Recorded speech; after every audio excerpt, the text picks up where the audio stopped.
Okay, so continuing on, uh, this here is the clean out check for the leach field. Um, one of the spots that when they check the sewer lines, they'll check to see that the leach field is in fact draining. It runs right along this way. You'll see that in the drawings. And then the septic tank is over by the fire ring. So that leach field runs all along in here. And then progressing to the drain spot of the septic. This is the out right here. And that's the in right over there.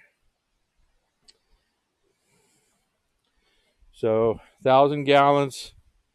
It sits right underneath here. And then out of here, it drains right back along the lines all the way over there to where the septic access or the leach field access is. Okay, so this is the spot right here on the end that I usually will check to see for solids level. And I have a great big stick inside on the underneath the deck where my pile of lumber is at. I'm not going to necessarily show you, but you'll see it. It's a big, long, extended stick. I call it the poop stick, and I put that thing right down this tube to check and see how deep the solids are. That tells me also how high the liquids are, but mostly how deep the solids are, so if I need to have it pumped or not. Okay, so the fire pit area, pretty self-explanatory. I usually, we've had these out here for probably 8 years. Every 2 or 3 years, I'll power wash them off and restain them again. They're in great shape. Very, very nice fire ring, by the way. You can get a really nice fire going here. And of course, you see the bistro lights wrap all the way around. I built another shed out here because I just wanted to have enough wood out here to feed the fire. This area off to the edge here, I just put this railing up because it steps off pretty quick, and a lot of times people are out here at night, and I didn't want anybody to inadvertently fall over the edge or something. So this is just had some of the dowels or these burl posts. By the way, these burl posts are just things I found on the property when I was cleaning up. And I had some old fallen trees I just screwed in. So is this perfect? No, but it's pretty strong, so not going anywhere.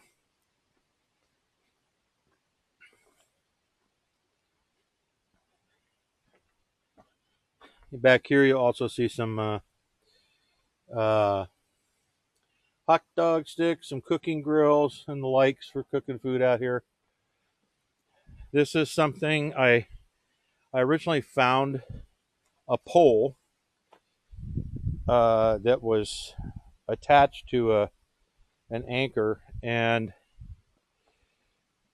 it was actually used for outdoor drying of clothes. It had one of those antenna looking things with all the lines, and so I think they used it for drying their clothes outside.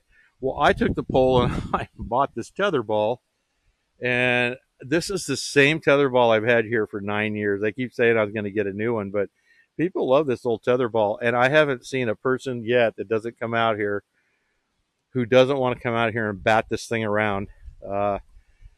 So much so that when the pole broke on the original one, I actually built this one. So got another tire, poured it with concrete, set another pole, and put that same tether ball on this new one. And the only thing I do for winterization on this is I untie it, and I take that tether ball, I coil it up, and then I put it under the deck. And then in springtime, I pull it out again. Sometimes I would tip this over for winter, but I have found it doesn't really make any difference. I just leave it out here. It's fine. It does great in the elements. I'm skirting around the spa a little bit because the spa is going to be a whole separate discussion. Moving over here, bean trellis.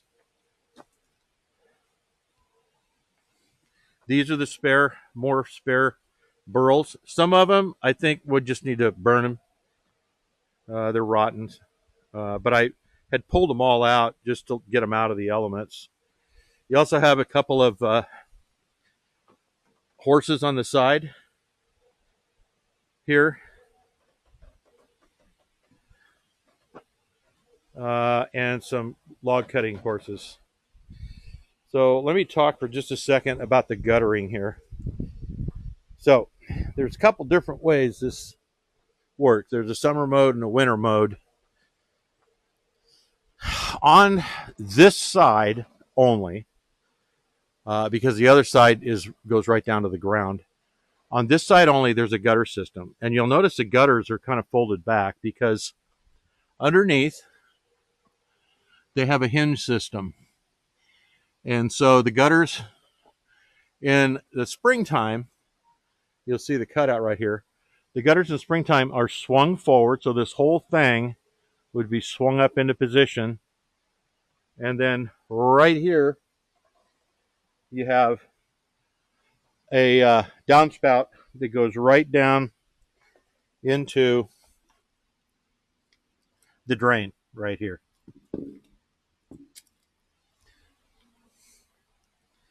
I have them folded back for winter already. Very similar system. These are folded back. So in preparation for winter, you fold these back so that the snow doesn't come down and rip them off. And I actually kind of moved that metal. I'll have to maybe push that back up again. But then in springtime, what happens is these are folded back up into position. There's blocks behind them. And this one will drain to the wall. And then this one's folded up and it drains into that main drain. You'll see the same thing on this side right here. Very similar situation. These swing up into position. Oh, I actually have this. I think they're held back during the wintertime. I think it's on that end.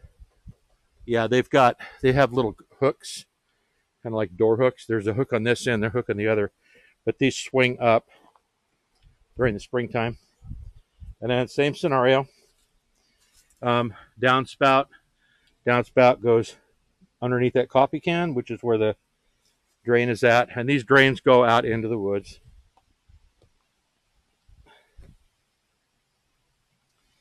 Okay, let's grab the treehouse. So treehouse, floating deck. You'll see that the platform there on the extension deck actually floats above it. And that original wood on the far end out there, that was actually here when we got here. My intention at one point was to work my way out there to those guys. But I just decided it was probably almost too much. But I was going to do some kind of a rope bridge and then go over to another platform with a pole that slides down. Put the swing under here, put a dual swing underneath here. This guy here, let's see if I can climb up there and show you. Another great spot for this. The river, creek that comes through here. Just beautiful.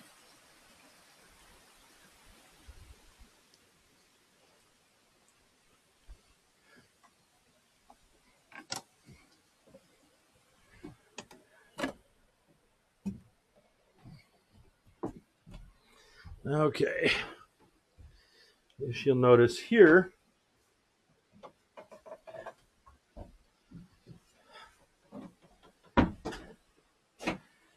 It's a little table and chairs, and this table actually swings down and out, and this arm right here gets stored. So if you want to swing this down, put that up, stack the chairs. And this is your outlook spot. You can see over the trail to this side. See the creek coming through here. And this is a sonotube. So covered with screen, goes through PVC pipe all the way back to the main room, and then goes upstairs so that kids can be out here. They can talk on this one. They can be heard in either one of the other two, and they can have their secret conversations back and forth.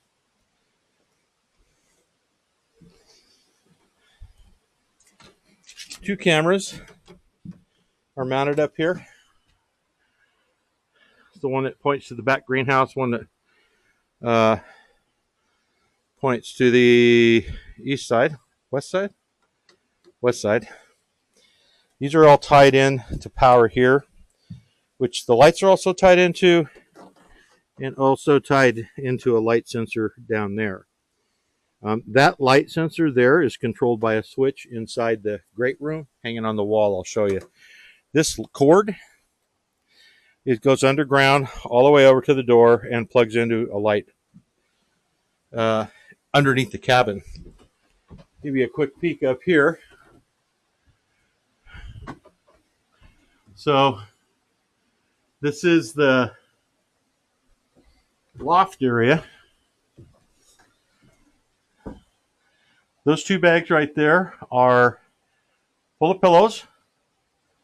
And you can also put a carpet up here if you want, like a drop cloth carpet. I'm going to continue climbing. This has a trap door that can be put down, so you can actually keep enemies out. You can see a wonderful bird's eye picture of the cabin. Of Paxsaddle Creek here, all the way down. Really get an idea just how beautiful it is here. And then over here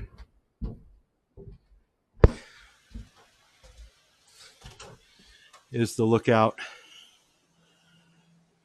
from the front, where you can really see everything.